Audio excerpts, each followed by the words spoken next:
We're recording. We're recording. Yay. We're back, guys. We're back. We're back. Welcome to Two Black Girls, One Rose. Where two black-ass girls invade the whitest show on earth, The Bachelorette. I'm Natasha. And I'm Justine. And we just watched episode 2. Yep. And very juicy. It was good. Lots of tea was spilled. There's a lot of tea. There's some drama. Really getting to know these people. Thoroughly enjoyed myself. Overall, very good episode. I have a lot to discuss. So we have a very full episode for you guys. We have some announcements, Bachelor Nation news, where we got to talk about Garrett's craziness, and church announcements. But first, before we get into all of that, initial thoughts, Justine. On just this episode. Just this episode. So my initial thoughts are, Ricky, if you're listening, come find me. Okay. Email No. Two Black Girls, One Rose at gmail.com. Okay. Oh, poor Ricky. That was the saddest moment for me. Also, people are still making really, really hysterical memes over Joe, which also makes me howl with laughter. Oh my god. Yes. There's so many Joe GIFs and memes. This whole week has been hilarious. Been really good, guys. You guys are really creative. And then also, I don't know who Alex was. He cried hysterically when he left, and I'm not sure who he was. He didn't even have no lips. He had like no mouth. I told you gotta be weird with people with no damn lips. Alex was the one with the perfect teeth. He's like Mr. Colgate on Instagram or something. Okay, yeah. That was him, yeah. Okay. Yes, he gave a very tearful goodbye. But very. Yeah, also, who are you? Goodbye. What? Leave now. Got to go. And then fourth and last point, I would watch Blake and Becca on a first date all night long. Yes. I could have watched the uncut version of that entire dinner. Where is the raw footage? I need the raw footage. That first date was everything. Yep. Just their connection. I mean, we'll go into it, but I echo what you're saying, Justine. Nice. Thoroughly What do you enjoyed think? myself. What do you think, friend? Okay. My initial thoughts. The black guys actually have a chance. Yes. I don't know if they're going to win, but they at least are genuinely being entertained by Becca. You know what I mean? Yep. Like, these aren't just guys here for, token numbers or whatnot. She actually seems to genuinely be into, like, Jean Blanc and Wills. Yes. I don't even understand what's happening because this is not how this show works. But I'm very happy that we have a bachelorette who, if she's not black, all right, but at least entertain these guys, and she actually is doing that, so I'm very excited. Yeah, I know. When two got the first roses in a row, that might be a record. That is a record, 100%. For any of them to even get date roses, that is saying something. Including honestly. Rachel's season. Including Rachel's season, right. But for, 2 in a row, 2 in one episode, date roses to go to black guys, that is unheard of. Yep. I'm just sitting there watching, like, what is happening? I'm loving every moment, but also very confused. Yeah. Wasn't ready for this, but very excited to see that unfolding. Also, Becca and Blake, as you said, I'm already a stan. I feel like they are very effortlessly genuine in their connection. You know what I mean? And I just really, that was my favorite part of the episode, is watching their one-on-one date. Yeah. Oh, yeah, for sure. 100%, yeah. All right, so we do have some announcements. Very exciting announcement. Yes. Don't speed ahead, guys. This is very exciting news. This is really exciting. It's like good and bad. So bad news is I will not be here next week. Cue some crying. Put some crying soundbite there. I won't be here next week. I'm gonna be out the country on vacation. But Two Black Girls, One Rose does not end. Justine will be here, guys. Ooh, with a special guest. She will have a special guest. Who we got, Justine? We got CN. CN for a comeback. CN is back, y'all. If you did not listen to our CN interview last season, you should go do that right now. Yep. But Justine and CN will be doing the recap as usual. Justine and CN will be no replacement of me. No. But I think she's going to do a really good job, and I'm very excited. Yes, I think so too. Yes. So look out for that next week, guys. Justine, CN, episode 3 recap. Gonna be great. We also want to remind everybody, as always, rate, review, subscribe. Yep. On whatever platform you're on. Just hit that 5-star rating. Thank you very much. And you can always email us and tweet at us. And we have a Facebook page now that I've seen a lot of people have gone to like. Interact with us throughout the week. Yeah. We're very active on Twitter. You can hit us up at the number 2 BLK Girls, the number 1 Rose. And our email address is the number 2 Black Girls, the number 1 Rose at gmail.com. And our Facebook is the same. So our Facebook is the number 2 Black Girls, 1 Rose. So if you just do Facebook / all of that, you'll find us. Yes. So hit us up. All right. Do you know what time it is, Justine? Oh, I know what time it is, girl. Well, okay. It's not time for Peter and Eric updates. You all know they ain't doing nothing. You all know. They ain't doing shit. But it is time for Bachelor Nation news. Bachelor Nation. Woohoo. Okay. First thing is this Garrett apology. I know. We got to get this over with, guys. So, I have a lot to say on this topic. Okay. I'm just putting that out there. So if you're not interested in talking Garrett right now, or you're over his bullshit, I recommend speeding ahead because I got some stuff I gotta say. Yeah.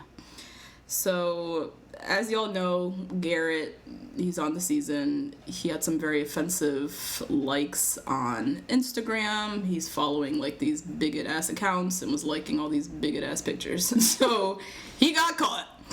And he issued out an apology this past week, and there's been a lot of praise for his apology. Has there? I mean, I've seen mixed reviews. People are like, fuck this shit. But I've seen a lot of people are like, oh, it's great. He's taking, responsibility. Let's just see what happens next. And, let's watch his growth, blah, blah, blah. Watch his growth? Oh, okay. I've read some things where I'm like, people are being very easy on this dude. So I need to talk about this apology right here because I'm not here for it. And here is why.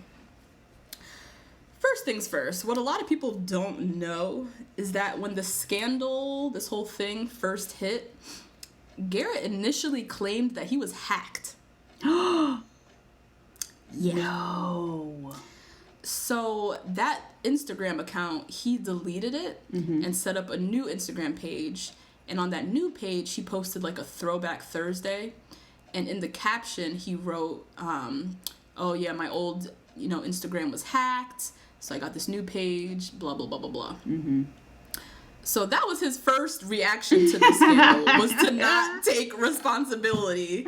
But nobody's talking about that. But there are a couple articles out there where people did cover that. Okay. So that's the first thing. So that's the context that we all need, first of all.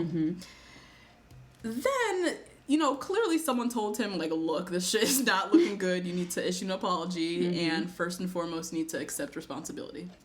So he issues out this very smartly worded apology, what I'm going to call it, where he says, quote, "I'm sorry to those who I offended, and I also take full responsibility for my likes on Instagram that were hurtful and offensive." Sounds good, right? I mean, no, but yeah, sure. Then, literally 3 sentences later, he says, quote, "I never realized the power behind a mindless double tap on Instagram." Okay, which is it, bruh?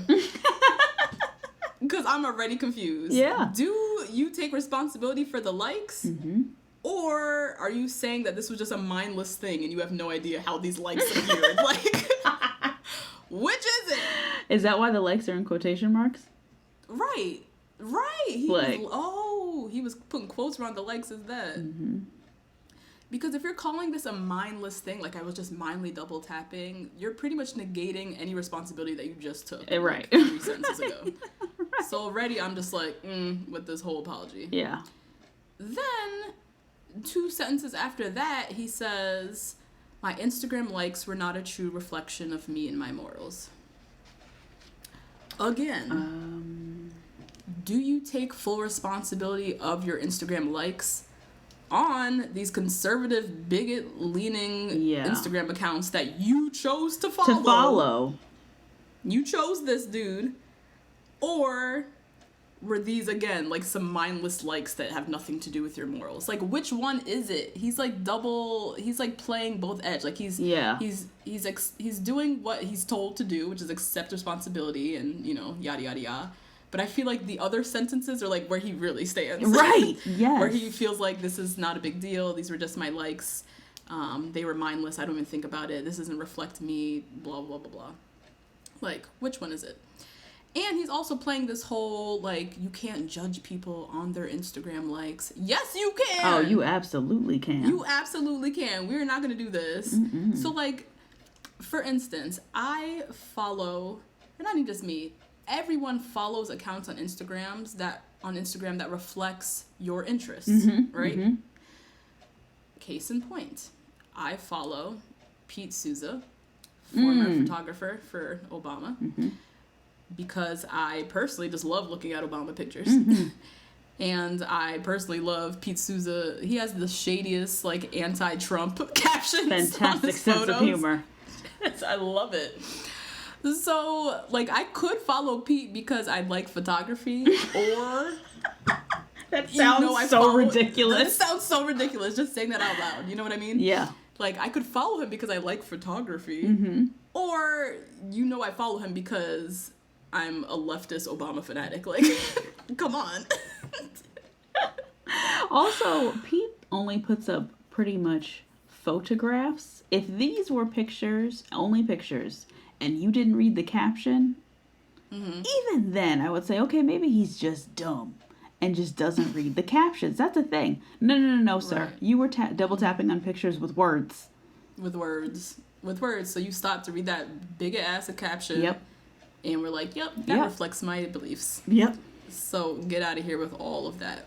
So he's playing the whole, you can't judge me by my Instagram. You can pretty much tell, just from me personally, anything I like or follow pretty much exactly reflects where I stand politically, socially, morally. Like, you can tell the kind of person I am by the things that I very simply follow on Instagram. So Garrett, he just lost me with all of that. You ain't gonna tell me that you liking a photo of a U.S. Army soldier swinging a child around, I'm presuming like an Afghan child or a Iraqi child, swinging a child around, and the caption is, when a kid makes it over the wall and you have to throw him back. You can't tell me that it doesn't tell me everything I need to know about where you stand on immigration. Right. It sounds like a very loaded, ridiculous statement. It does. But if you're liking photos like that, that tells me a lot about where you stand when it comes to certain issues. Right.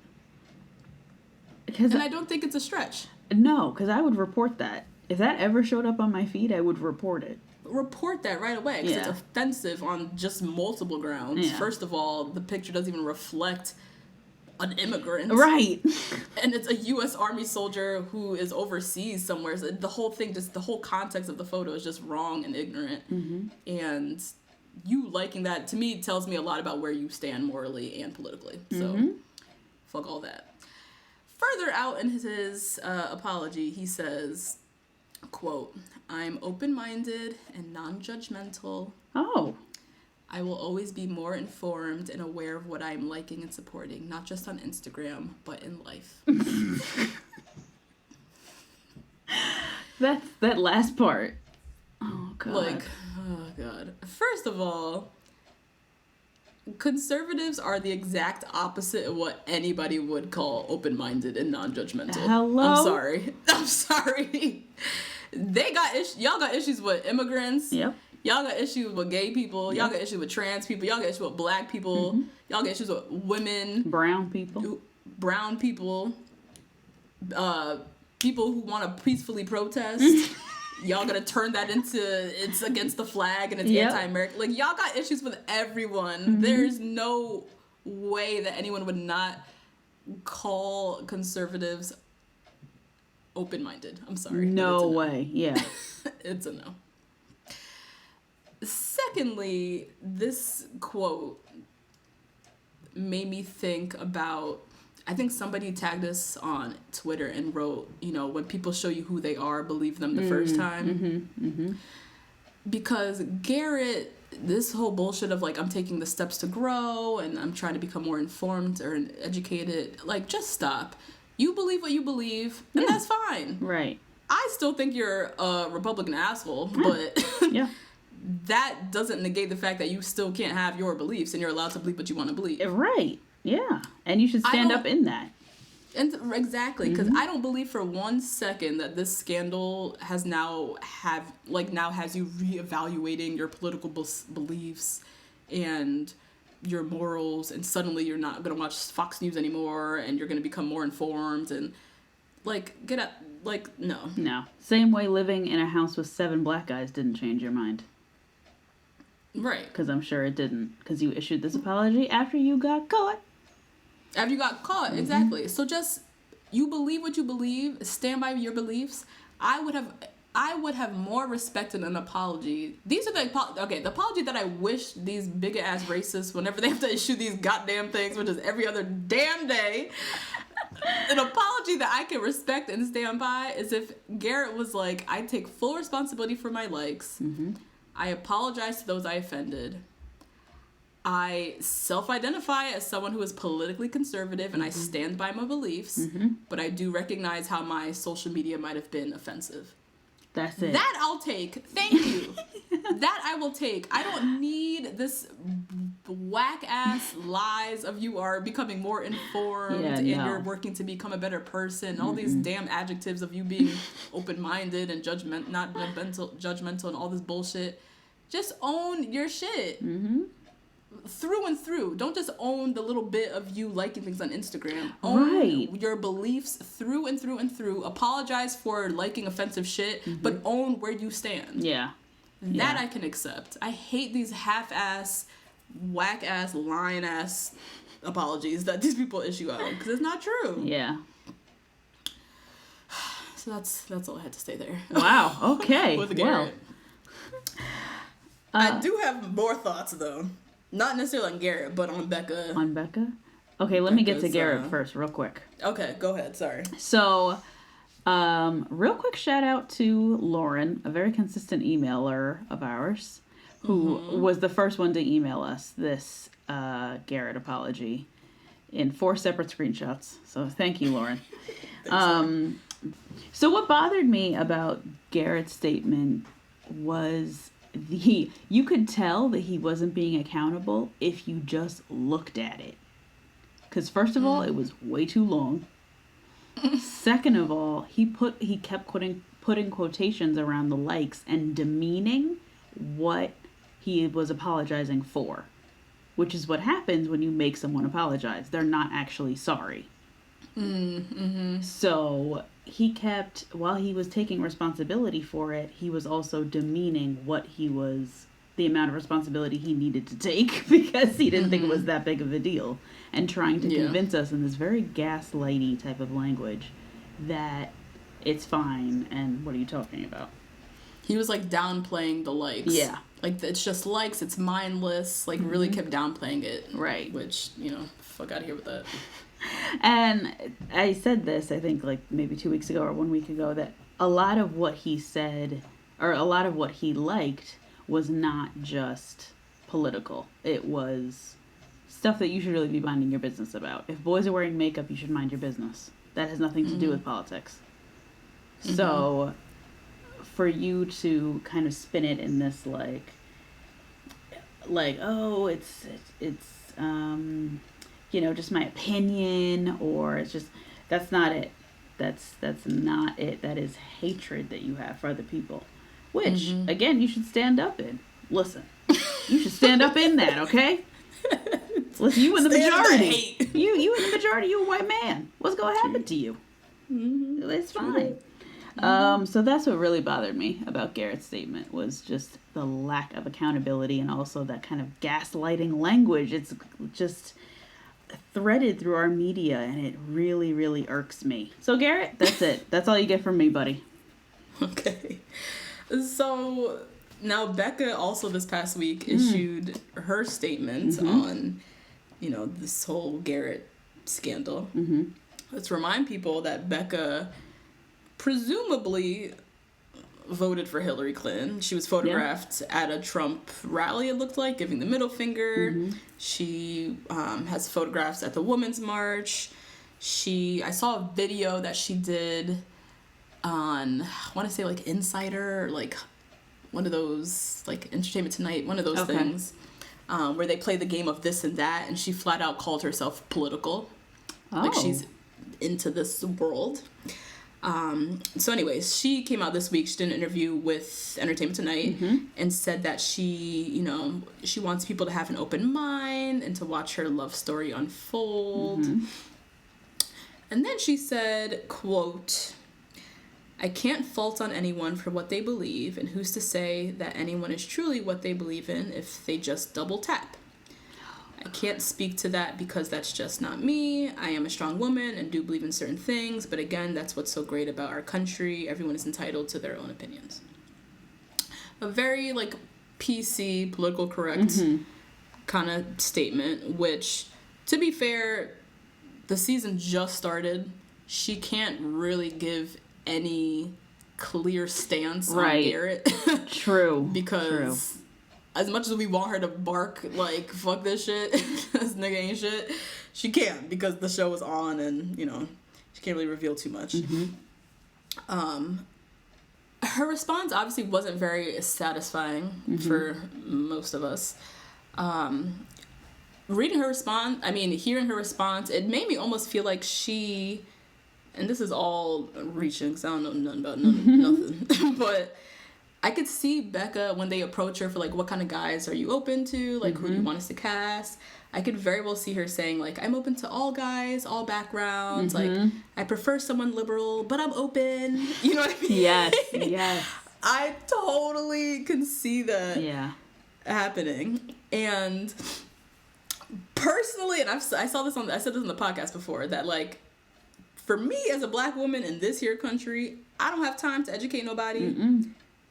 I don't have time to have these back and forth dialogues of our differing beliefs. Like, no. You, from Jump Street, need to be at a level of wokeness and just a level of just sharing all of my left wing, all the way to the left socialist beliefs, because I'm going through enough generational trauma that I don't have time to be educating nobody.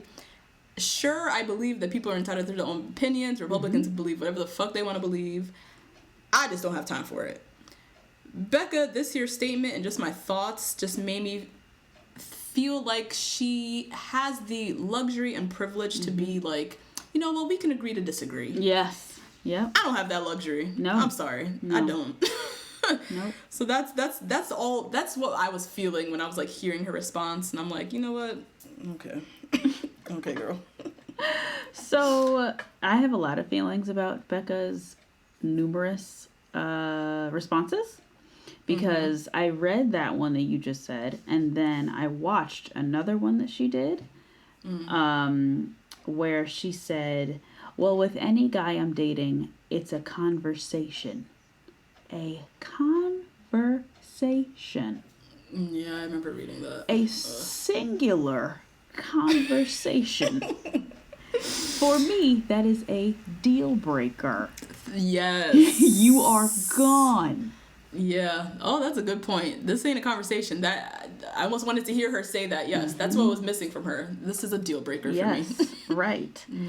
And another person who emailed us, shout out to Melina, who was big mad about Becca, but in her opinion, she said something that I completely agree with, where she said that Becca kept saying that Garrett has opinions, but what white people don't realize, or white privileged people, I should say, don't realize, is that it's not an opinion, it's hatred that you have in your heart.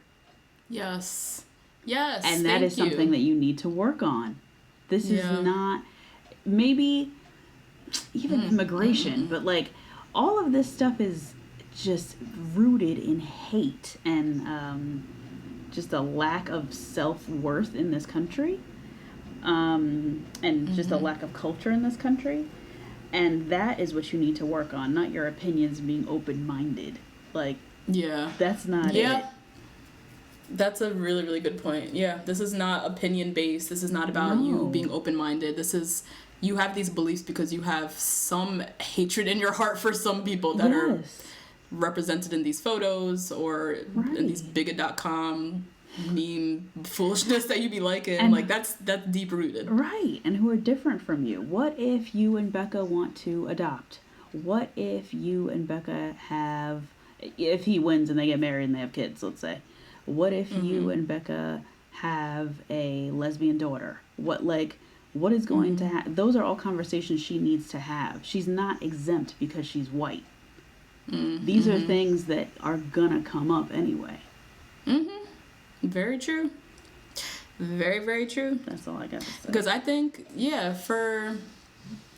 if you really about this social justice life and really about, progressive thoughts and left-wing politics on all stances of issues, you couldn't even fathom the idea of being open to falling in love with somebody that is this close-minded. No.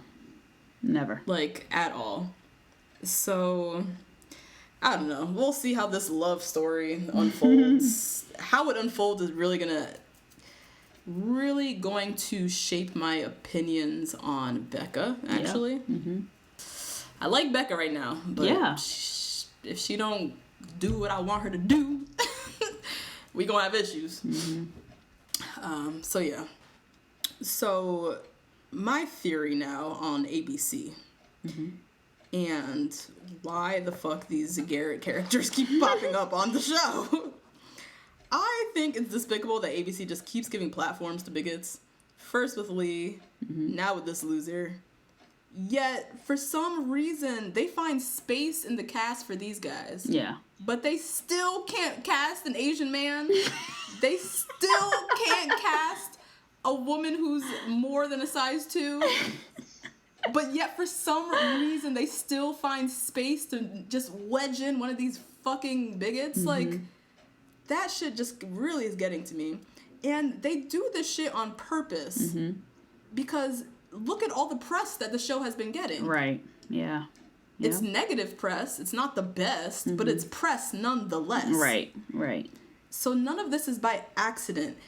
How we know this, just in our interviews of talking with people from last season, contestants from last season, the amount of screening and background checks and all the behind-the-scene interviews and rounds of interviews and questionnaires, and they do psychological evaluations. And if someone is coming onto the show who has, like, homophobic, racist, misogynistic values, they 100% know. They know, yeah. It's been revealed through the vetting process, point blank, period.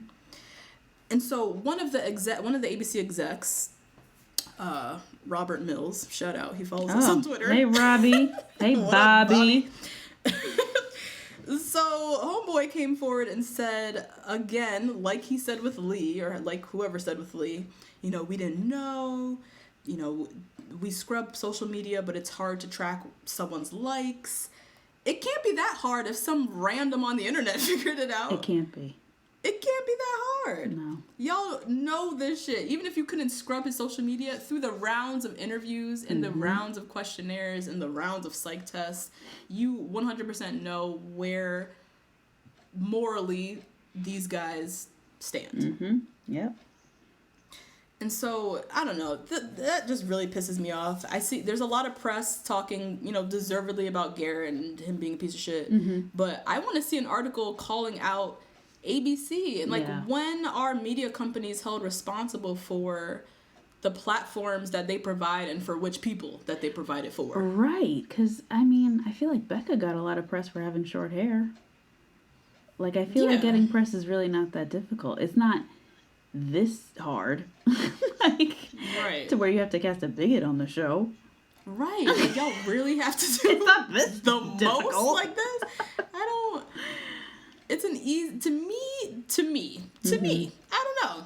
But to me, not that hard to swap out the bigot and cast somebody else. Yeah, no. Mm-mm. Like, come on. Ugh, that just keeps irking me. Like, I wish I saw more press critiquing ABC on just this nonsense and why they keep doing this. Yeah. But whatever. Okay. Moving along from this. Yes. We have some other Bachelor Nation news on a lighter note. Listen, you guys, we have some scalding hot tea. It is still boiling in the kettle. Hot off the press. Ooh.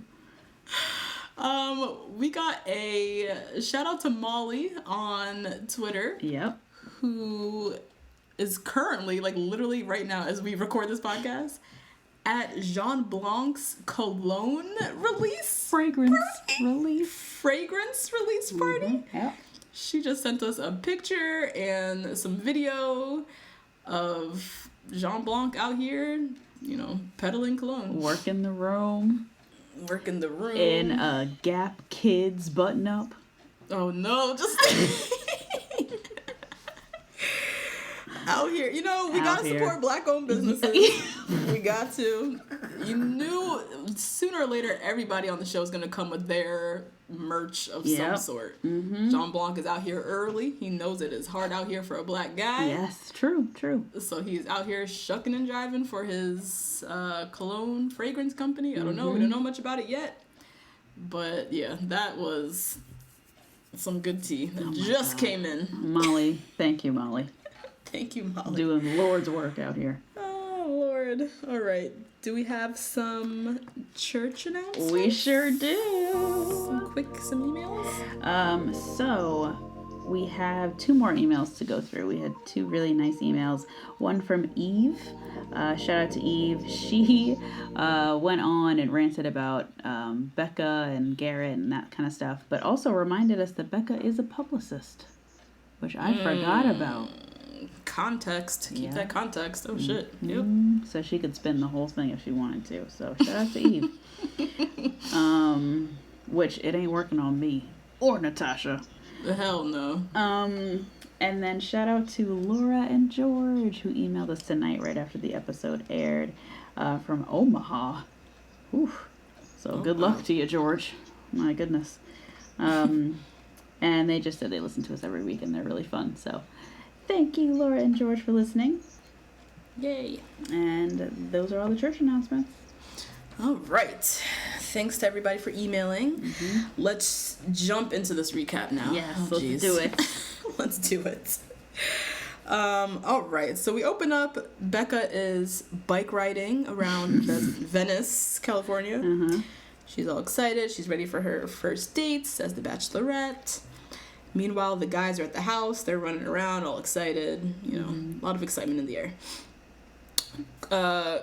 Chris Harrison, again, rolls up, fresh from the spa. I don't even know. What does he do all day? Tanning salon, I'm sure. Yep. So he rolls up. He basically reminds them that Becca ain't playing, and she will send your ass home in a second. Yes. That was like literally what he said in a nutshell. And he drops off the first date card, which is a group date for Clay, Nick, Chris R., David, Jean Blanc, Jordan, Connor, and Lincoln. Mm-hmm. And the card says, "I'm ready for my big day." So the guys head off on the dates. They meet Becca.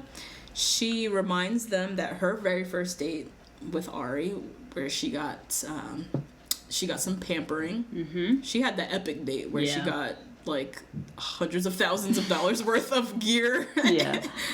And all kinds of good shit. I always wonder where it is. I wonder if she kept it. I wonder if she sold it on eBay. All her dresses and shit, right? Yeah. I would have sold that junk immediately. Get that money. So yeah, she reminds them that she got pampered, so she wants to do the same with them. She brings them into this like really nice house, I think. And there's a bunch of like tuxedos for each of the guys, champagne. So there's no dressing room, I guess, or nowhere for Becca to go. This is odd. Just start.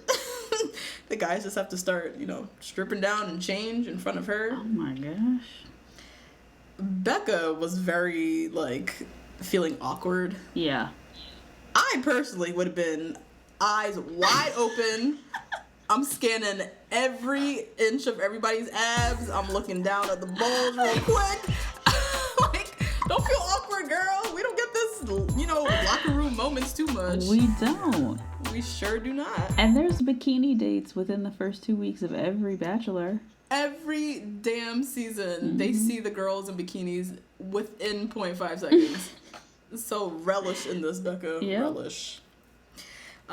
So Jordan, good old Jordan. Oh my God. He's going on and on again about his modeling. He's practicing. Becca asks, "Wait, are you a model?" A question so innocent, yet everyone in America is wondering the same goddamn thing. We're still asking. Still asking. What are you talking about, Jordan? This modeling. So anyways, they all, get up and dressed in their tuxedos, and then they walk out to the field, and Rachel and Brian are standing there. R&B. Standing on the field. There's a whole obstacle course behind them, and they're gonna do this whole obstacle thing. Somehow this is gonna determine whether you're marriage material or not. I don't know how they come up with all this the shit. games had little themes like ball and chain and cold feet, and Becca had on that white dress. Yes, and she's standing at the end. Yeah. So whoever gets to her first, they get to fake propose. These dates. These dates are crazy. These dates are my nightmare. These types of dates. For sure. But also, shout out to the Bachelor producers getting this from the Real World Road Rules Challenge finale. Remember the challenge finale where they had to get married? Oh my God, there was an episode with a marriage of some sort. Mm-hmm. It was the finale. Wait, who got married? It was, was the finale? Yeah, it was, oh my God, Chris. CT, my husband. Yeah. And, oh my gosh, who's the girl? Rest in peace. Oh, DM. Oh, shit. Yeah. I vaguely remember that. Yes. So, Bachelor producers are recycling. Yep. Slash recycling copying. ideas. So they have this whole obstacle course. The first thing, they have to run with this 25-pound ball attached to them, ball and chain. Second obstacle, they have to sink into this an ice bath, I guess. And there's a timer, so there's an hourglass that's running. Clay, he's just straight up chilling. He looked like he was just standing up. Just standing up. He's an NFL player, so they do ice baths literally every day after practice. So he's straight chilling. The other guys are dying. First out the tub, Lincoln. Who was also shaking his timer. Shaking his timer and just straight up cheated. Yeah. Yep. Because Chris Randone, whatever his name is, he says that Lincoln got into the tub after him. So there's no way in hell, literally the laws of gravity and time, that he could make it out before him. So Lincoln just straight up cheats. Heads on out. He's leading the whole way, obviously. They get to the last obstacle and they have to find a ring in the cake. Yeah. In the cake, and they can't use their hands. Best quote came from Rachel, in my opinion. She was like, "No hands, what I mouth do?" I see, Rachel. Wow. I love that. So Lincoln finds the ring first. Him and David are neck and neck, but he wins. And he gets to fake propose to Becca. They get to kiss. They get this little photo. A little picture at the end. Yada, yada, yada. Okay, so time for the night portion of their date.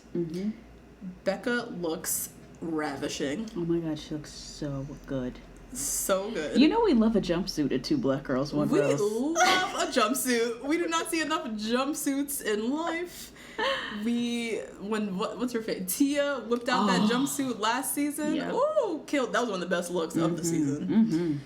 So anyways, Becca rolls up wearing a red jumpsuit at that. Very low V-neck. Mm-hmm. Had like these bedazzled like jewels going across the V. Yeah, which weren't cheap. The top is like lacy kind of.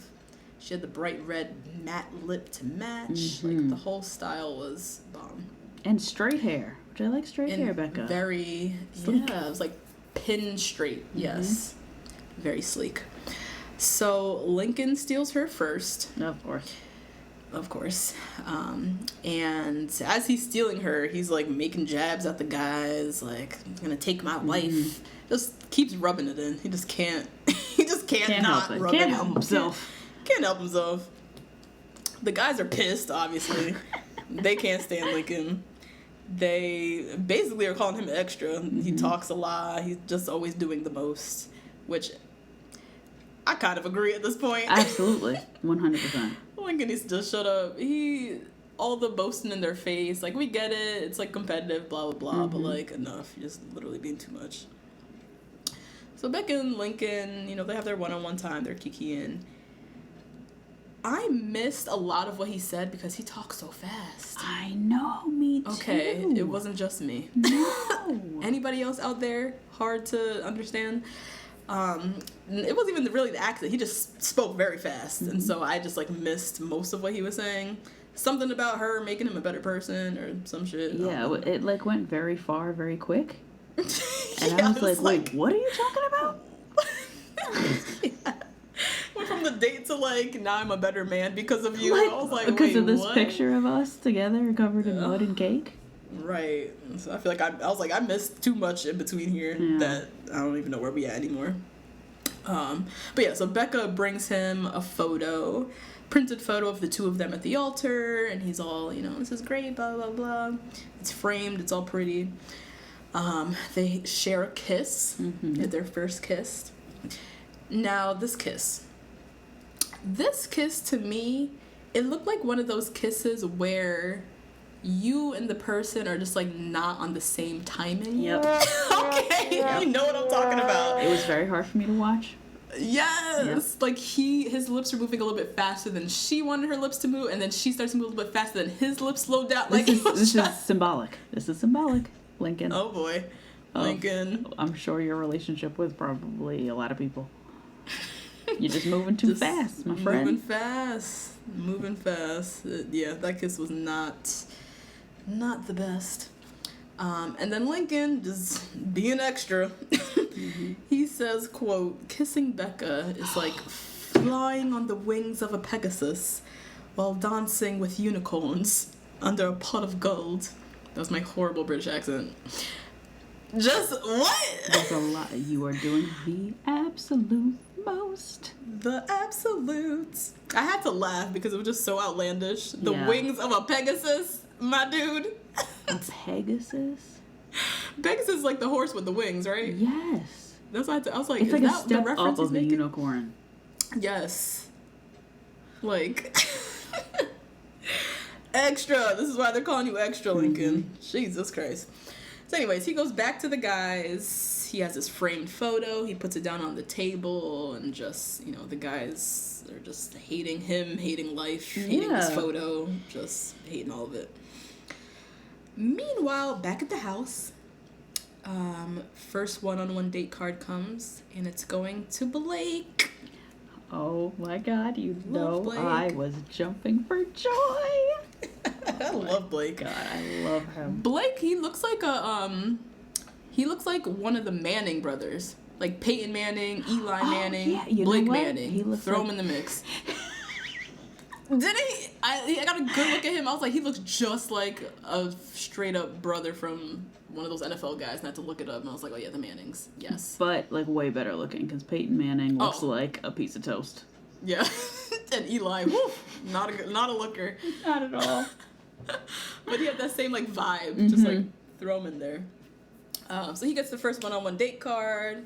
it says, "Let's lose control." Whatever that means. So, back on the group date, all the guys are getting their little one-on-one time with her. Clay. Aww. Let's talk about Clay. I knew you were going to do that. Aww. Because that's how I feel about him. Aww. Clay is so adorable. I just want to hug him. Yeah. And cuddle him. Mm-hmm. And braid each other's hair. That's it. See, exactly, because you go there, you cross the line when you want to braid each other's hair. I know. Blake is 100% the king of the friend zone. Oh, the king. The king. This is why he's single. Yes. We figured it out. Totally. Yeah. Adorable, but nobody wants to fuck adorable. Sorry. No. And you know what? He is also, like, almost clear. What do you mean? He's just so light-skinned. He's a red bone. Woo! He is. I mean, some people like that. Some people tend do. to go. We skew more chocolate. Yes. But yeah, Clay. He's just in awe. Mm-hmm. Love him. Hope and wish for the best for him. Yes, for sure. Because he seems very nice. Seems very nice and genuine. So they're all getting their one-on-one time. Connor is just pissed about this photo with Lincoln. Lincoln and Becca, it's sitting on the table. It's not even facing him. I know. Which was a good point that Lincoln made. Like, the photo is facing the other way from where you're sitting, Connor. Yeah. But he's just so beside himself about this goddamn photo. He keeps slamming it down. Lincoln keeps picking it back up. Connor's going on and on, like, why do you have to rub it in our faces? Like, just going on and on and on. So Connor first picks up the photo and throws it behind the couch. Mm-hmm. Lincoln picks it back up. Then Connor takes the photo and tosses it through the bushes into the pool. Like, which was a lot. A lot. Just a lot. Are you all in the sandbox? That's what I'm saying. Like, oh my God, grow up. Right. And we call Lincoln extra, Connor is hella extra. Yeah. Because all of this, just unnecessary. So, they're just having their, whatever the fuck is going on between these two guys. Mm-hmm. Like, what do you call it? Like, my dick is bigger than your dick. Oh, yeah, like slamming the dick on the table. Yeah. Yeah. Mm-hmm. It's this, like, manly, macho, whatever. I don't know. Masculine bullshit. Meanwhile, Becca and Jean Blanc are getting cozy. Mm-hmm. Jean Blanc, he feels like he's ready for, you know, this missing piece of the puzzle in his life. He's going on about he's very invested in this journey, and to me he came off as genuine, like he was there for the right reasons. In this moment, I don't know. Yeah, he didn't have me convinced. Did not have me convinced. No? Nope. Oh, no. Why? You know, I guess I'll just say it. There's something I don't trust about a poet. Something I don't trust about men who write your poetry. Makes me nervous. Makes you nervous? Makes me a little on edge. Oh my God. I love a writer. A writer is fine. But even a poet, I'd take a poet. Oh, whew. Yeah, they make me, I don't know, they make me just a little, make me back up a little bit. I don't know. Well, we don't trust a lot of people on this podcast. We don't. We're going to be single forever. We don't. Poets, light-eyed niggas. What did you say last week? White boys who dance too well. Who's left for us? That's just proof that I want somebody regular. Yeah, regular. All these extracurricular talents are not needed. But yeah, Jean Blanc, he didn't have me in that moment, but he had Becca, which is nice. He had Becca, yeah. I felt it. I felt the genuinity, or whatever the word is. I felt as if, because he's a little bit older, right? Yeah, he's 31, 32, he's 31, which, I mean, for guys, that don't say shit. Yeah. But I like to think he's a little older and is ready to settle down, I'm guessing. And I don't know, the energy for me just felt a little bit more sincere. I don't know. We'll see how it plays out. But Becca, she's definitely noticing him. She told him, like, you're really good at the eye contact. She noticed he like gave her a wink at some point in the day. Love it. Love that. She caught the wink. She noticed it. He was like, "Oh, great! You know, she's picking up what he's putting down. It's all hunky dory." They share a kiss. I thought it was a good kiss. It was. It looked good. It looked good. Yep. So after their moment, Lincoln. Oh my God. Drama. Jesus. He approaches Becca about the drama that's unfolding with Connor. He casually leaves out that he kept egging these guys on with this photo. And that is why this is my escape to Wakanda moment. What? Yes. This moment? Why are you going to Wakanda? Because I feel like there's no bitch ass niggas in Wakanda. Oh. And this was a bitch ass nigga moment. Oh shit. You are sitting on the stairs, literally crying like she is the teacher, and you got your Yu-Gi-Oh card stolen. Like, are you serious? It's a photo. It is in 1996. You don't gotta go to CVS and go drop it off and pick it back up. You don't, like, it's fine. Just get a new photo. What is wrong with you? Yeah, he really... Oh my God. I mean, the two of them together are just hella extra, and it's made this very simple moment so big for no reason. Like, damn, I'm going to Wakanda. I gotta go. And what's his face? Lincoln is from the motherland, like born and bred, and you like, fuck this shit. I'm escaping to Wakanda. Nope, I gotta cross them country lines. I can't do it. That is funny. So yeah, just hella extra. So Becca pulls Connor aside because she needs to get his side of things. He's trying to defend himself. Give his BS explanation for why he just reacted that way. Becca is very clearly weirded out by his over-the-top reaction. And she's like, "Do you always react that strongly?" Which we all know is female code for, "Are you a violent person?" Yep. That was what that was. Because for you to have this reaction to something so stupid like this, how do you handle your anger? Right. Is really what she's trying to get at. Because this ain't a good look. So Connor, he's pissed that they're spending their one-on-one time talking about drama that he caused. Hello. And even Becca was like, she said, quote, "Yeah, it's early on for this, not gonna lie." No, it is. It is. This is the first group date, my nigga. Like, why are you causing drama? Why are you having your one-on-one time being turned into drama? You have no one else to blame but yourself. Yep. So anyways, Date Rose comes out, and it goes to Jean Blanc. Yay. Look at us out here getting date roses and shit. Right? This is just a beautiful moment. First group date week, right? First date week. First date week. The first rose goes to a very chocolatey man. So that was exciting. All right, the next day, well, presumably the next day, the guys who didn't go on the group date, a few of them are sitting around. They're chatting with Lincoln about this drama. Lincoln starts crying. Not tearing up.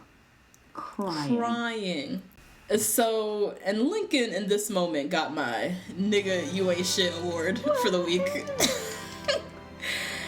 It's not even the crying, he just went on and on, just waxed poetic about how much this this photo meant to him, and how he wanted to, is this where he talked about he wanted to show it to his mom? Yes. And just on, and was really crying some real ass tears over some bullshit ass picture that can get reprinted and reframed. And you don't know this woman. You don't know her. Oh my God. Like, this whole moment, just now I see why they call him extra. Yeah. Like, I was cracking up when I saw the tears roll. Like, he was actually crying real tears out of his tear ducts. That was hysterical. I was hollering. Ridiculous. Ain't shit. So, immediately after that scene, and this editing was hilarious to me, the Wolf of Wall Street looking guy. Yeah, Jason? Is that Jason? Jason, yes. Okay. So he was sitting there with Lincoln, like, literally letting him cry on his shoulder. Mm-hmm. Literally the next scene, Wolf of Wall Street is sitting with Jordan and Wills and talking shit on Lincoln. The way they, like, slapped those two scenes together was just so funny to me. So funny. Jason ain't shit either, clearly. But Lincoln is just being so ridiculous that you can't not laugh and go off and talk shit about him with somebody. Mm-hmm. So now it's time for Blake and Becca's date. What did I say about Blake? He is tall as shit. Yeah, yep. I really want to know his height. I saw it from last episode a few times when he was standing next to, not even just Becca, because she has heels on, so it's kind of deceiving, but standing next to some of the guys, I was like, I think is a secretly tall-ass dude, and I love it. I feel like he's like a good 6'4", like secretly, like we don't know. So he's dumb tall. They hop in a limo, and they ride off to this like random warehouse. Chris Harrison is there again, and he has them put on like these work uniforms and goggles, and they get sledgehammers, and it's like, what the fuck are they about to do? Yep. So they walk into the warehouse, and it's full of all this random shit, and then Becca looks a little closer, and she sees that this is all stuff related to Ari. In last season. So we see Ari's like old race car, which was it like the car from the demolition derby day or something? Oh, I'm sure that was a fake car that they had. Oh, it was a car that had a license plate that said Ari on it. Yeah. Then they had the couch. I can't believe they did that. That he broke up with her on. Like, who went back to that Airbnb in Hollywood to go buy that couch from that person? Buy that couch. I was impressed by that. That was hilarious. Then they had just a bunch of TV screens all playing the proposal. Oh my god. And then, suddenly, because it just can't get any more random, in the distance, we hear, yeah! And it's Lil John. Wait, but before we get there, What? But when they were in the limo, Becca was talking, and she said, I don't know what we're going to do today. It's in Chris Harrison's hands, right? Oh, God. And for this concept of this date, Chris Harrison gets my Nigga You Ain't Shit award. What? Because you all know I gotta reach for these awards, you know? You really have a reach. I can't frame by frame? Frame by frame. You know, I can't just pick just anybody. Okay. So I think the concept of it for an individual, just for Becca, was nice. I think they should have done it as her intro for the first episode. But for them to do that to Blake, I thought was like not cool. And then for them to do that to the PAs who have to clean all that up. And then whoever had to go get that couch in a Suburban. That just seemed like a lot of work on everybody else's part. And I'm sure that was Chris Harrison's idea. So Chris, you ain't shit this week. Shit. Yeah, I felt bad for Blake a little bit. Yeah, like what? Yeah, to kind of sit through like another Ari reminder. I was hoping though that this date was like putting the Ari shit to rest. That's what I'm thinking it was symbolically supposed to be. But yeah, it did kind of suck for Blake to have to sit through more Ari reminders. And have to like participate. And participate. Yeah. Yeah. So, Lil John, back to Lil John. Ooh, we have not seen in a smooth decade. Forever. I don't know where they dragged him up from, how ABC got him, why. Well, he does parties in Vegas. That's like his job, is that he hosts parties. Okay. Yeah. Oh, okay. Which is a decent He's living. Still out here. That is definitely a good ass living. But he was the last person I was expecting to see on an episode of The Bachelorette. Yeah. So he's there, basically tells them they get to demolish all this shit while he's playing fucking shots in the background or whatever songs he has.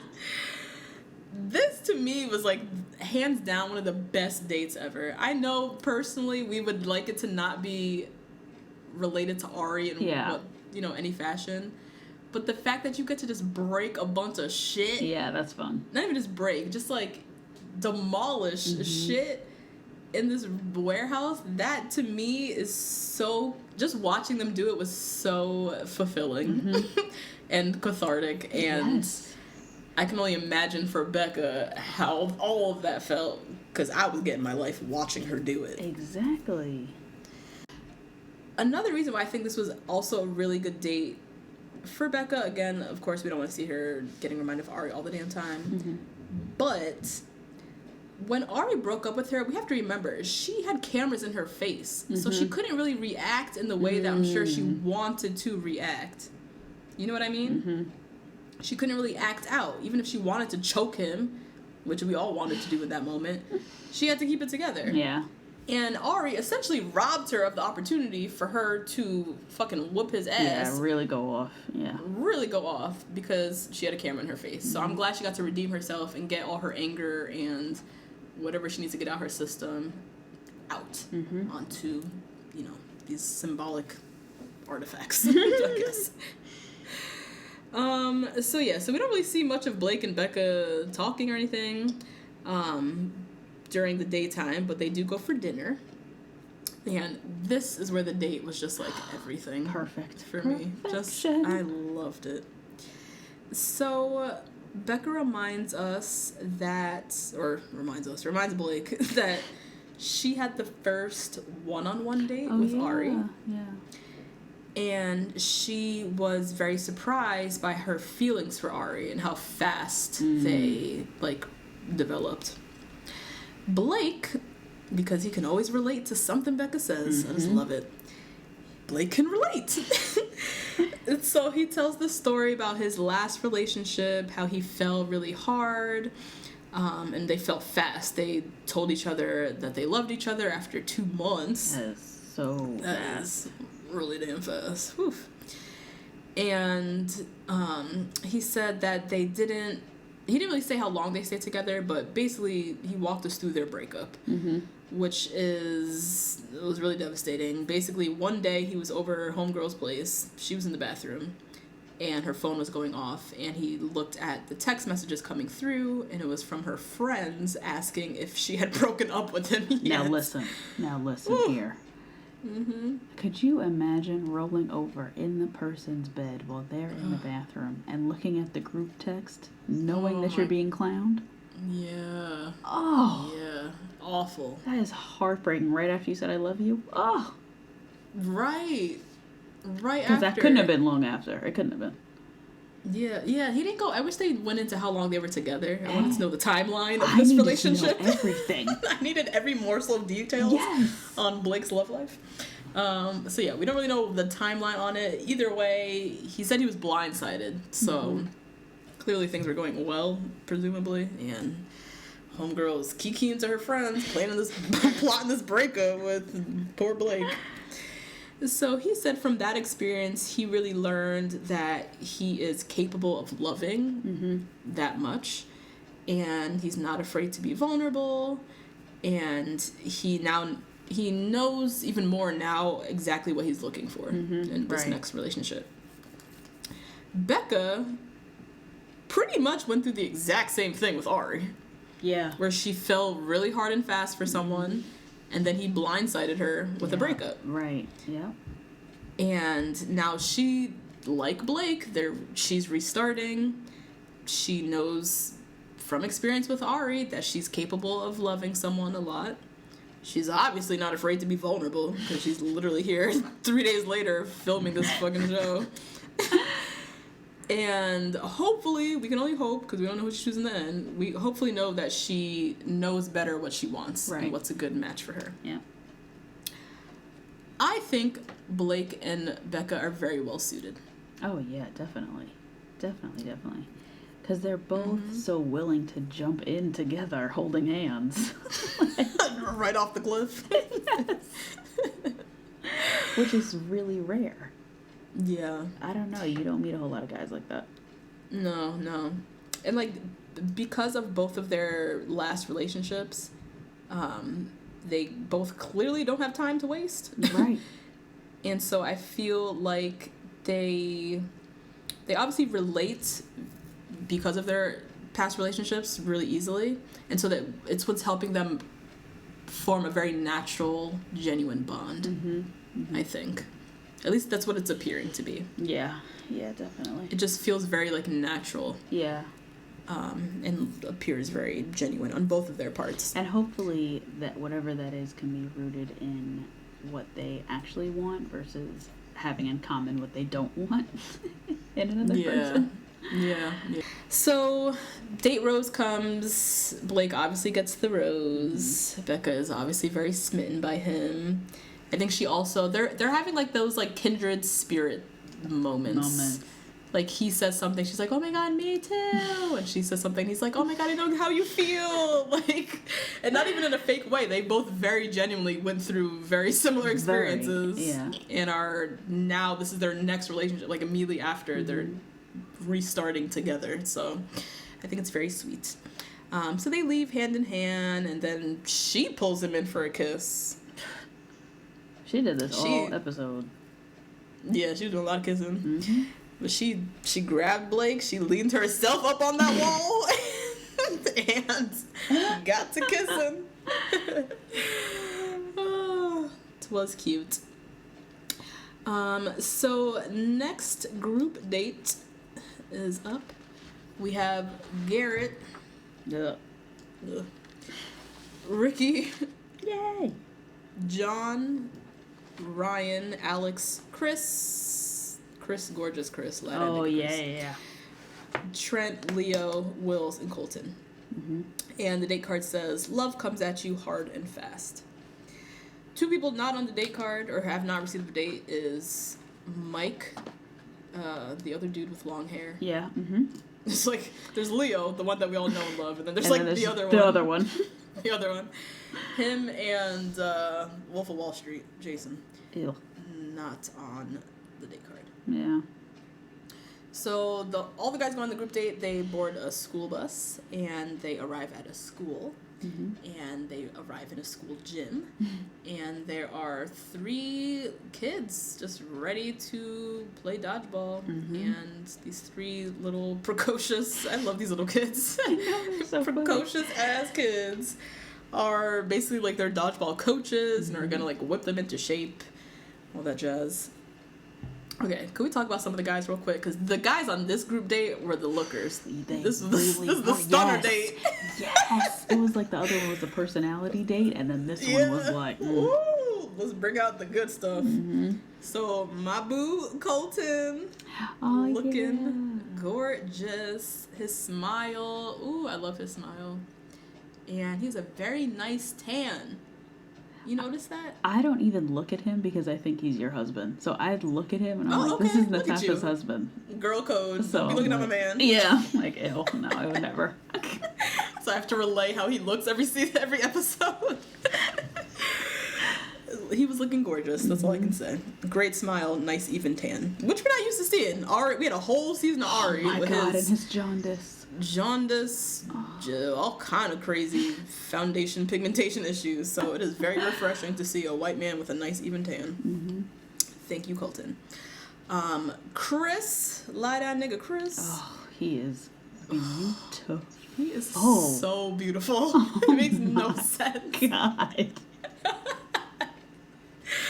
Woo! Yeah. He's just so good looking. He just has a very beautiful face. He's got a good voice too. He's nice voice. He's tall. Yep. Got nice skin, like everything. Ooh, Lord. Nice beard too. Nice. He has a beard. He has a little bit of shadow shadow going on. Yeah. Oh God. Pretty. Very pretty. And then another highlight for me was Leo. Yes. With the hair, which, depending on the scene, I kind of go back and forth on how I feel. I go back and forth on how I feel about his looks, or if I'm into it or not. Because I think the general concept I love. You know, I love guys with beards and hair and really scruffy and manly and dirty looking. But with him, I can't tell, is it the concept or do I like his face? For this episode, I mostly was into the face. I liked the man bun. I just like his largeness. Yes, me too. That too, right? Mm-hmm. Just the big, you just wanted to legs were like pick you up. Solid, right? They're like chicken legs. They're huge. Oh, really? Oh, shit. I didn't even notice that. His legs were chicken legs? No, not chicken legs, like skinny. I'm thinking like a drumstick. I'm thinking like a turkey leg that you eat at like medieval times. I'm like, what? Chicken legs? That's not a good thing. No, they're huge. Yeah, he got the medieval times thighs. Turkey thigh legs. So yeah, I'm into Leo.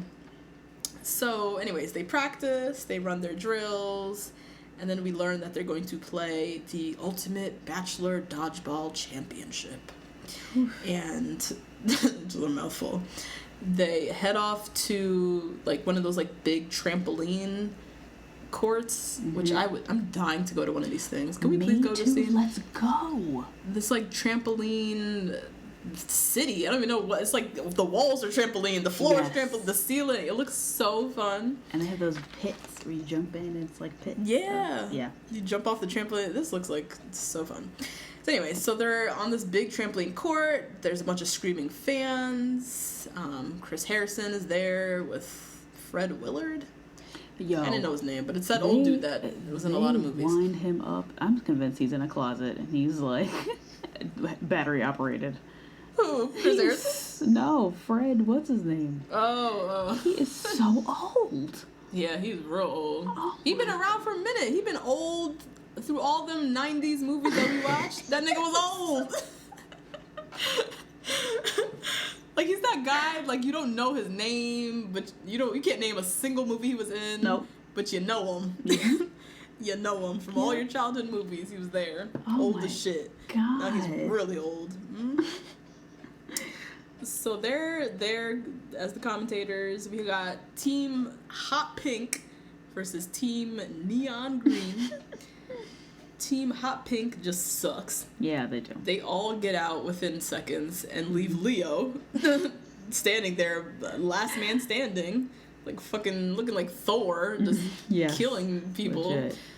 I think he won. Did he win one of the rounds? He won one, yeah. That's nuts. He literally carried the team by himself. LeBron. He's the LeBron. The LeBron of the pink team. Jesus. But anyways, they played like 3 different matches, and the green team wins. Mm-hmm. They get a big trophy. We noticed the team with the black guys on it. Just okay. Out here showing our skills, holding it down for us. So, time for the night, portion of their date. Becca walks up. She's rocking a New Year's dress, basically. Yes. Mm-hmm. I loved the whole concept of the look. As soon as she walked out, I thought it was grunge chic. Grunge chic. Okay. Yeah, she had on all those the chokers and lots of accessories. Her hair, we need to switch the part up, maybe ABC. Maybe we need to like something. Give me something. But and just like the long black coat. I don't know. I kind of like it. She had on like a little mini cocktail dress with the long coat. Yeah. Mm-hmm. Twas cute.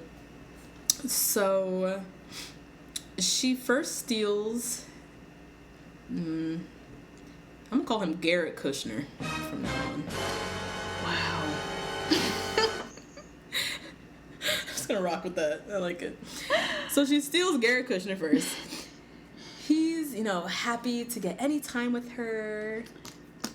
And he just seemed like a bumbling fool in this moment. Why did he seem like he had rehearsed that from night one? Yes. And just blurted it out? Yes. Because she said something that had nothing to do with what he said back to her. Nope, and he had his lines ready to go. Ready. So this here moment was my get me to Wakanda moment. I didn't want it to be every week that we do Garrett, but maybe we could do every week we do Garrett. It might be, because I can't stand this guy. So, any on-screen moment with Garrett now, I just feel uncomfortable. Yeah, you too. I just feel uncomfortable. And And then also her, like, because I think she said it again, that he reminds her of home. Yep. Like, every time I just feel uncomfortable. Mm-hmm. I personally would be terrified to step into Garrett's home, wherever that is. Oh, God, no. So yeah, I'm good on Garrett. I'm pretty good on Garrett. I'm good on this. I'm trying to stay open to this Becca Garrett love, like, trying to watch it unfold and giving their journey a chance and whatever the fuck. But I'm actually good on this, like, Midwestern white American love story that's about to unfold. Gucci. Get me to Wakanda, please.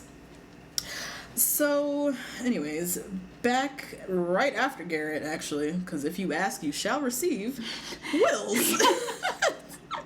My dude Wills got me feeling right back at home again. Yeah. So Wills and Becca have their one-on-one moment, and she was very cozy. She was, like, leaned into him on the couch. She was commenting on his style. He had on this cool, outfit. Cool little, it was like a black bomber jacket, but had, like, a floral, like, embroidery on it, kind of. It was kind of interesting. So Will's, you know, hitting her with the questions. What are you looking for in a husband, father? Like, what are you looking for? Love. And Becca, she, you know, tells us that she watched her parents, you know, really have a really strong relationship. They're, you know, they had a good partnership, teamwork, that whole jazz. She turns it back on Wills, and he says, kindness, loyalty, commitment. And then drops the bomb that his parents were married for 50 motherfucking years. That's right, Wills. That's right, black love. Oh, that's my God. This is the man that I've been looking for personally, but this is the man that we are looking for. Comes from a solid foundation and is coming in with, even the way he answered her, kindness, loyalty, commitment. Like, very sure in what he wants, very simple in what he's looking for, and just has that strength in awareness. Yeah, yep. And I really appreciated that. And just the bonus, hearing that he comes from this beautiful family as well. Love it. He does have a terrible mustache, though. I'm sorry, I have to say it. You know, his hair is a problem. The hair and the mustache. Yeah. The hair is not terrible to me. It's not. But I think he has the same kind of hair look as Lincoln, where they have, like, a lot of, like, the fade at the side and just a lot up top. A lot at the top. Lincoln does it better, though, I think. Yeah, I think Lincoln might do a twist out. He might. He might. Lincoln is not sitting there twisting his hair every night, Justine. He might. He's extra. He's extra. He that actually, now that you put it that way. As soon as I saw Wills, I said he needs some Cantu. Some Cantu moisturizer. He needs some leave-in. Yeah, the hair, the mustache is not my favorite. Yeah. More than anything. I don't know what's happening there. It's like a weird shape on top of his lip. Anyways. I love how we, like, praised Wills and then we just followed it up with we love all this Wills, shade. we love you.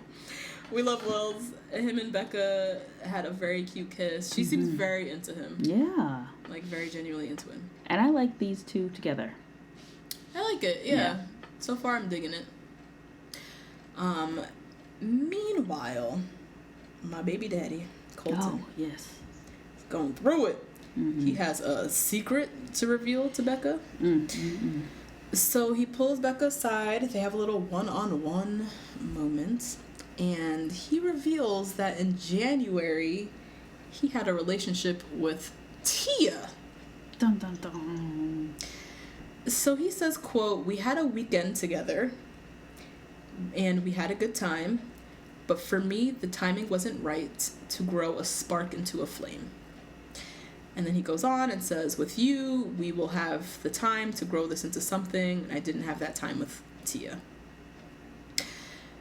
Okay, so you guys know I love the shit out of Colton. But I'm sorry, Colton.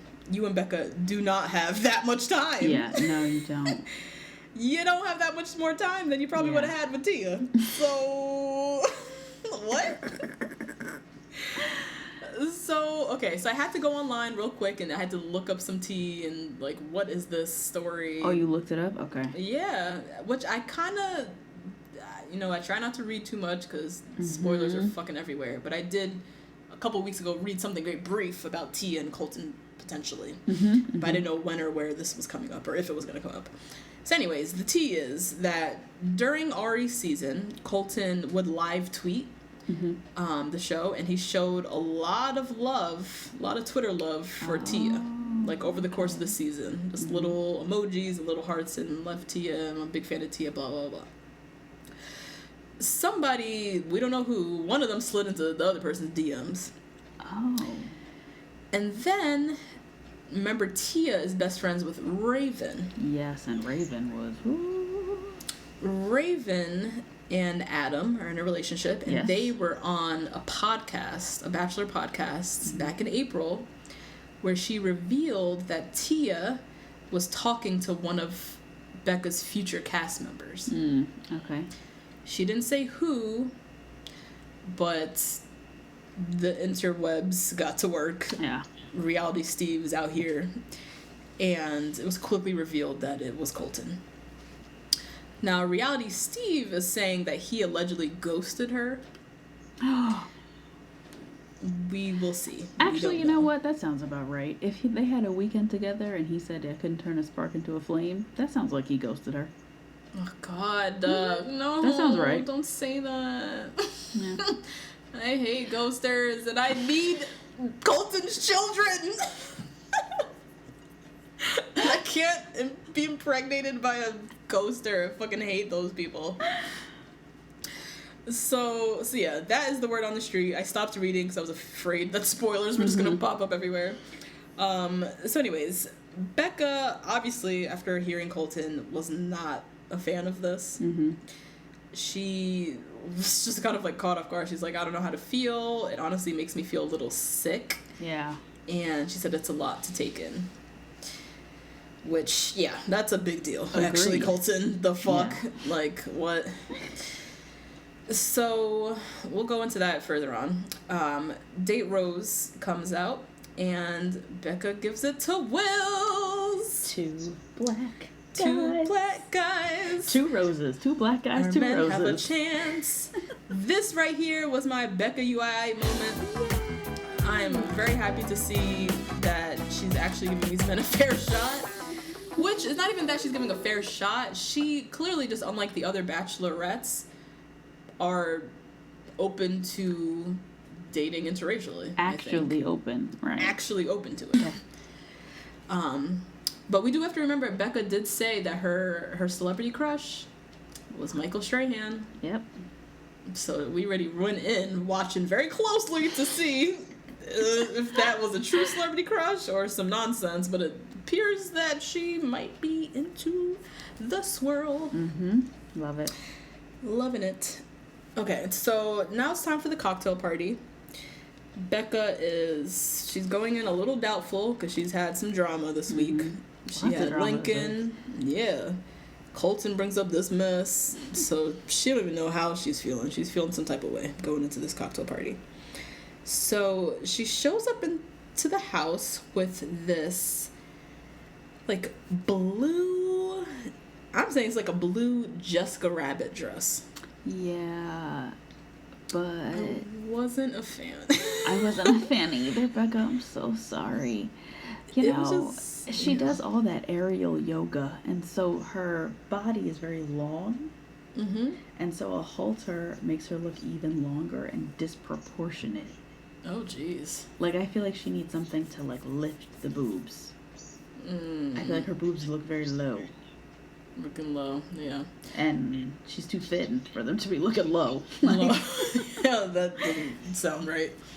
I just wasn't a fan of the dress itself. It just felt very loud and unnecessary. Like, this was a cocktail party. This wasn't, like, the final dress or... I don't even know when else you would wear this dress. It just felt like so much for just the cocktail party.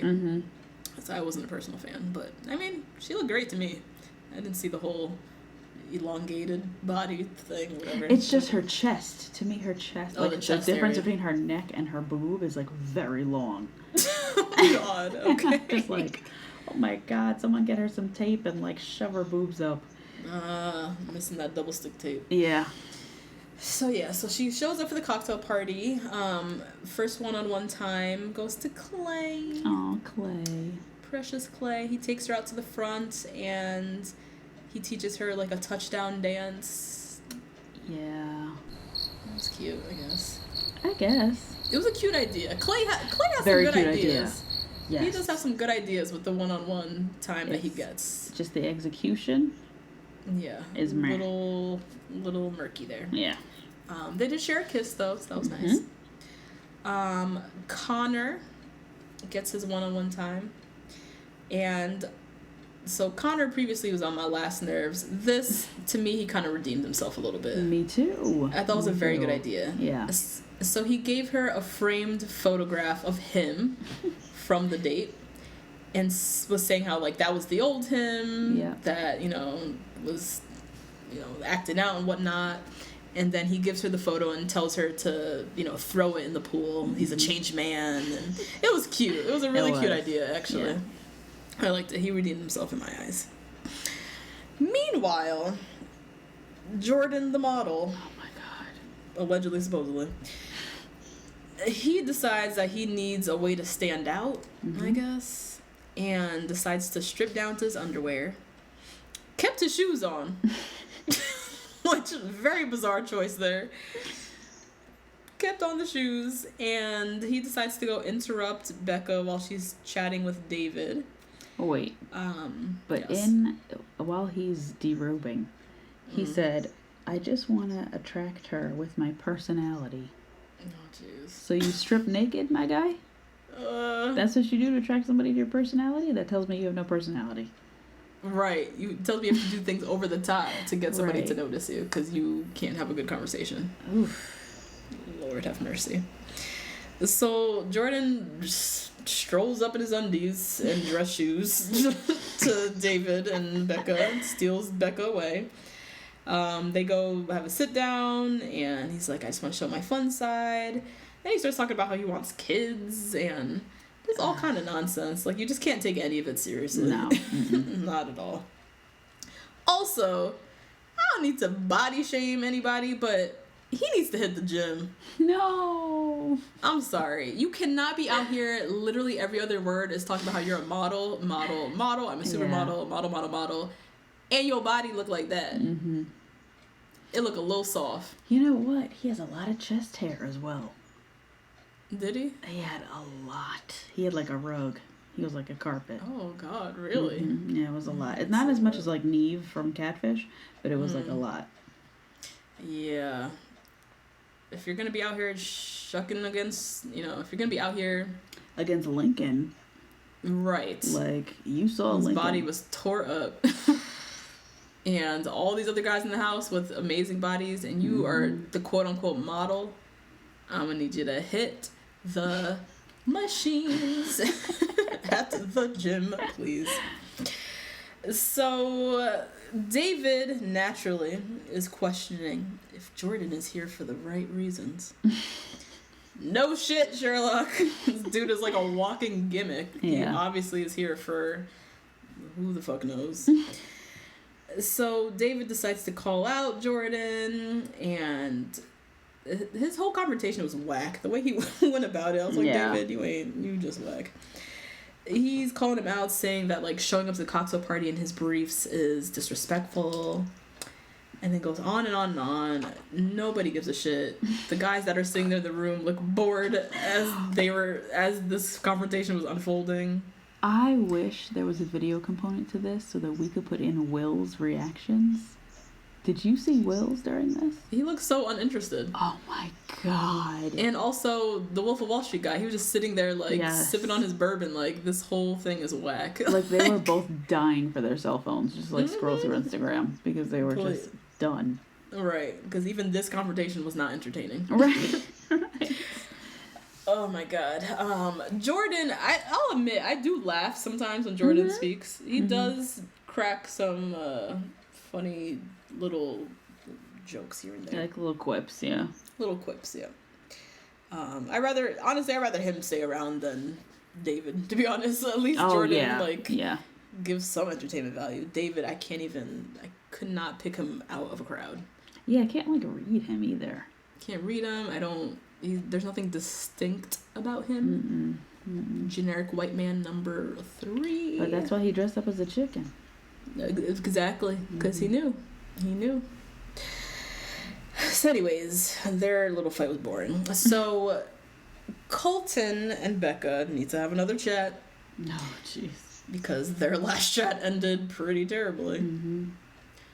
My dude Colton, wearing a red and black, like, checkered suit. I loved it.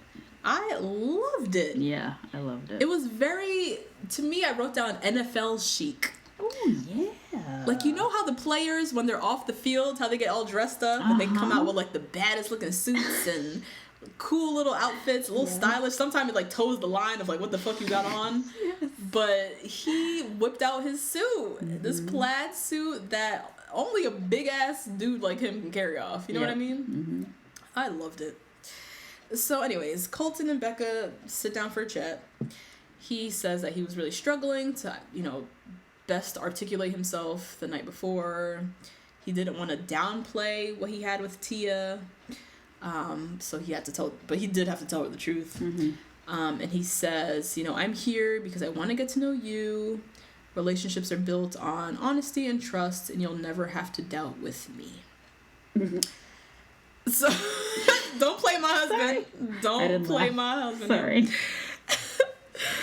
So, Becca, she gets a little emotional, and she says she's just really heartbroken, I think. Yeah. She really saw a lot of potential in him. She said, I saw something in you, but until I have more clarity, I don't even want to invest in this relationship. She's on the fence about the whole thing. And I can't blame her. Yeah, I get it too. Can't blame her because, she had a homeboy from last episode, the guy from her hometown who showed up randomly. Like, what the fuck are you doing here? The Christmas party guy. The Christmas party guy. You have Jordan walking around in Speedos. Clearly isn't here for the right reasons. She's being made to keep him around for entertainment value. Yeah. So it's like all these, and just knowing this world that people go on the show for things, hearing this from Colton, from someone who, not only is he banging, but he really did seem like a decent guy. Yeah. To hear now that he has some past with somebody else, immediately just all the doubt and, like, is he here for the right reason? Is he going to play me out? Like, all of that just comes to light. So Lots of distractions.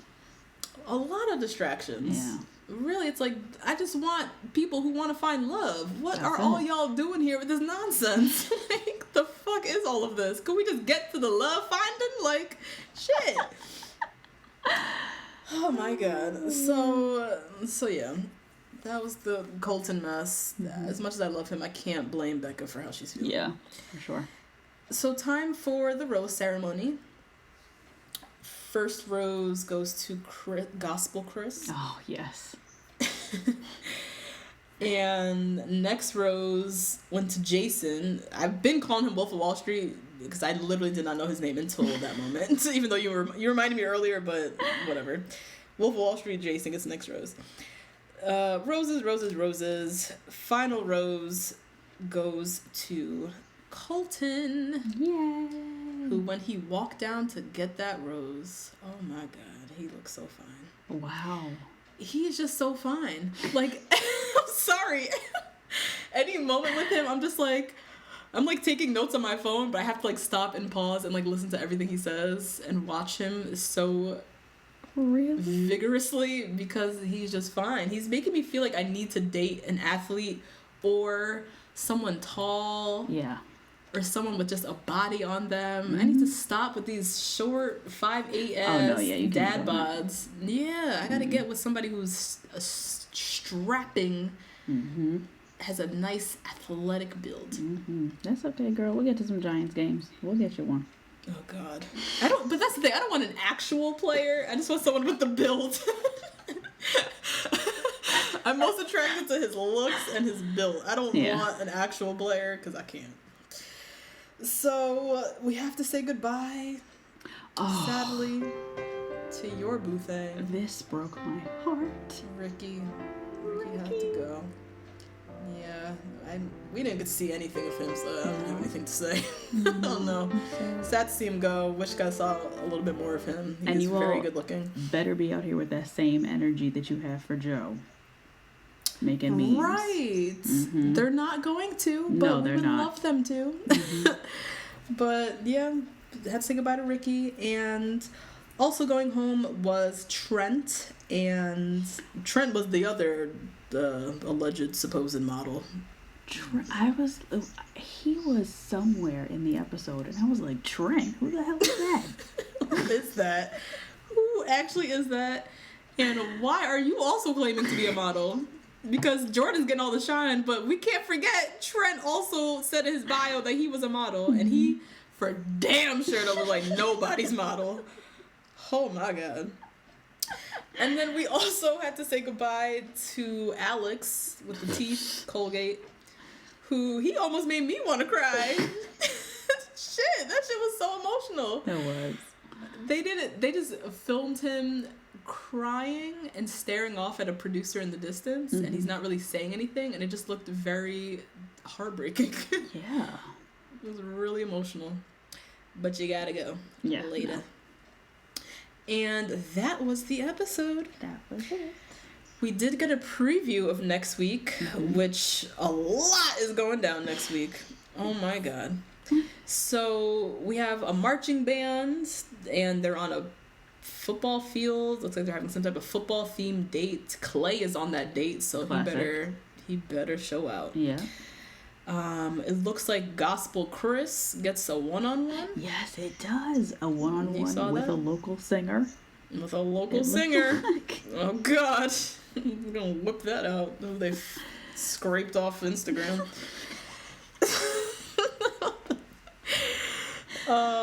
So he gets his one-on-one. And then there is a group date where our girl CN will be live on the podcast next week to give us all the tea on this group date. Everything. CN is there with, I saw Kendall, Becca M, and Tia.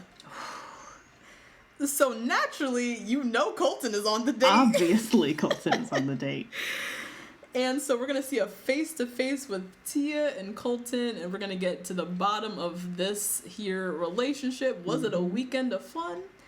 Or was Tia having real-ass feelings for this? Like, we're really going to get to the bottom of what the nature of their relationship was. And if he's this virgin, what kind of weekend was this? Oh, shit! Oh, shit! How did I totally forget? What are we doing? Oh. What?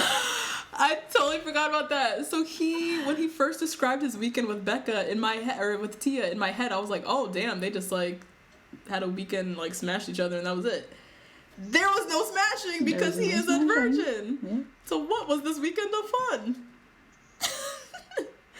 Oh yeah. How much fun can you have? You can have a lot of fun. You can have a lot of fun. You can. Our celibate friends, write in. Yes. Please let us know. So yeah, we're really gonna get to the bottom of what that weekend was with Colton and Tia. We see David confronting Becca.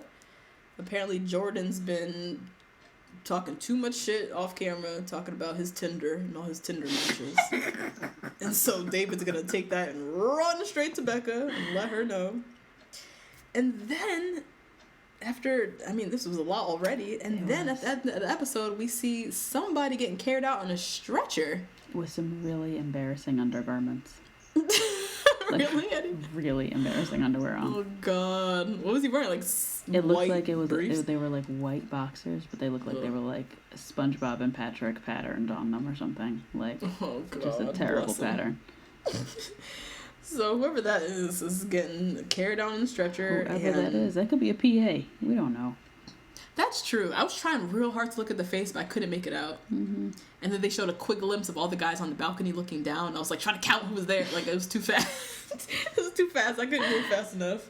But that very well could be an intern, Chris Harrison. Like, we don't fucking know. So we'll see next episode. And that was the episode, guys. next week. I'm so sad I won't be. It's such a good episode. I won't be here. I know. I'll be frolicking in Europe. CN and I will catch you up. But Justine and CN, yes, we'll be holding it down. As always, please remember to rate, review, subscribe.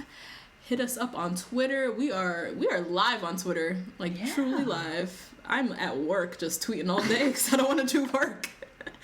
So please come talk to me on Twitter. Our handle is the number 2 BLK Girls, the number 1 Rose.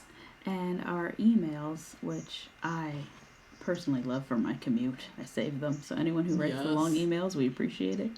Our email address is the number 2 blackgirls, the number 1 rose @gmail.com. Yes. And Facebook, like us on Facebook. Just search 2 Black Girls 1 Rose. We're there. People have been messaging us there too. So send us an email, send us a Facebook message, whatever you want to do. We'll we definitely answer. We answer all of our stuff. Yeah, right, don't we? So yeah, that's that. All right, guys. Thanks for listening. Thanks for listening. Bye.